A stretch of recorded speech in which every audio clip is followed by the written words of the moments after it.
Domestic violence is often a hidden epidemic. It is deeply embedded in silence and fear. For everyone, recognizing domestic violence indicators is a matter of societal responsibility. It's about fostering a culture where abuse is not tolerated, where victims are empowered to seek help, and where abusers are held accountable for their actions. I want to start by welcoming two of my closest and best friends who have been in my life for over 8 years, supporting one another and being there for each other. Thank you for your time, for your vulnerability, courage, and openness to be here today. Both are power forces, smart and strong women who have gone through life-changing experiences regarding domestic violence and are here today to share their learnings and wisdom. Let's start our conversation by exploring our first theme, the normalization of abuse. I want to start with you, Liza, because we share some similarities in our experiences, but why do you think we tend to minimize the significance that abusive behaviors have in our relationships? Okay, first of all, thank you, Jimena, for having me and Fernanda in the podcast. As your question comes into me, I'm just thinking about how it's actually hard to get the signs of it, because it starts with really, really small things in your life. I mean, you are not abused one day of another because, I don't know, that person decided to hit you or to scream you really loud. I mean, that's not how it happens. It happens in a way that you are not noticing, and those tiny details are so hard to be aware of, because maybe, you are ashamed of yourself, or maybe you are scared of being vulnerable and ask for a better treatment, right? But the first sign of abuse is very hard to see, very hard to understand that it's abuse. Now I know, but in that point in my life, I didn't know that was abuse, because for me, abuse was this person that was really angry all the time, or I will be scared of. I mean, abuse to me was not someone that was trying just to control me, for example. And this takes me to Fernanda, right? One of the story of your closest friends, I think, is one of the most shocking stories that anyone can ever live through. And it deeply changes the way your life is as a before and after. Would you like to share more about it and how it impacted you? I think this is one of the story that has most made like an impact in my life, because it's really hard to get this news one day of a person you love and you care, and that they tell you is she's gone and she's not with you anymore. And I remember that call when another friend from school called me and told me, look, our friend is dead. And I was like, what? Her husband killed her. We see this news on the paper and in the TV, or we hear about other people that has gone through this experience. You sometimes think, no, this is not going to happen near my circle. Living sometimes the abusive relationship is complex and it's not always straightforward. In some cases there are children involved. In some others there is a lack of financial independence that prevents victims from having a backup plan. And in other cases, victims have been isolated from their family and friends and they don't have anyone to ask for help.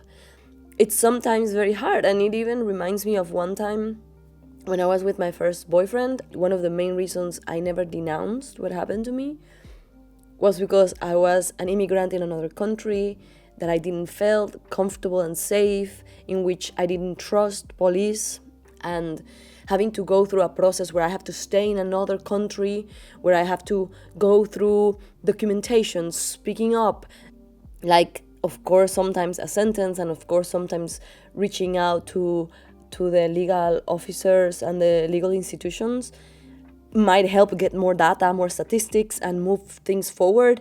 But at that moment, not only are you vulnerable, but you can't forcibly do it, because these processes are filled with like shame and guilt and questions. But it also makes me wonder about you, Fernanda, in the way of how now you see in your relationships, right? How if now you're like overly looking out for signs, if now you're like always worried, how did that experience change you?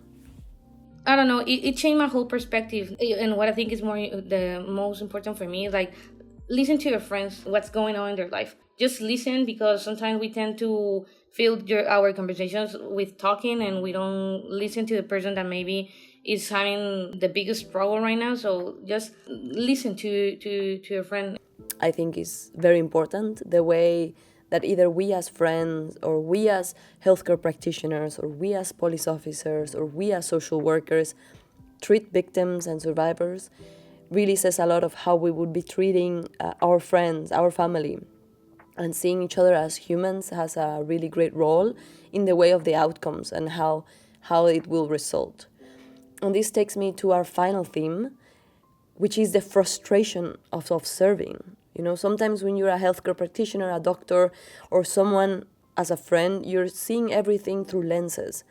You're seeing everything from far away. And it's very hard to see someone enduring all of these situations without you being able to intervene, without the victim making a change, and you're just observing and seeing how everything unfold. And for me, it's also interesting to know your opinion, Liza, because it's kind of interesting that you were in a similar situation, but you also now have friends that are and were in the same shoes that you were walking at one point. How does that feel to observe them from another perspective and to see yourself in their stories? How do you deal with that? At first, coping was really hard. Because I think I was still healing that moment in my life.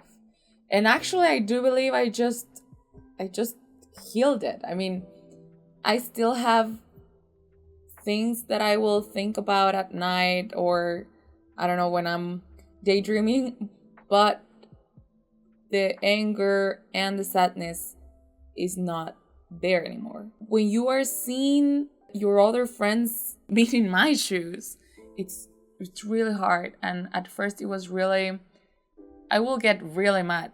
Not with them, I will never share it.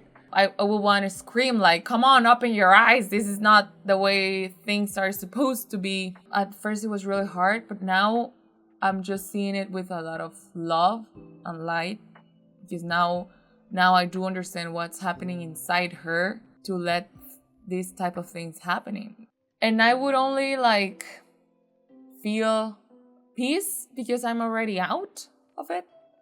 And then I will want to talk about it, not in an invasive way, or an intrusive way, but as a way that they could feel that someone understands them. What do you wish people would understand about domestic violence? That perhaps it's not on top of their mind, perhaps not everyone has learned a lot since the experiences that you went through?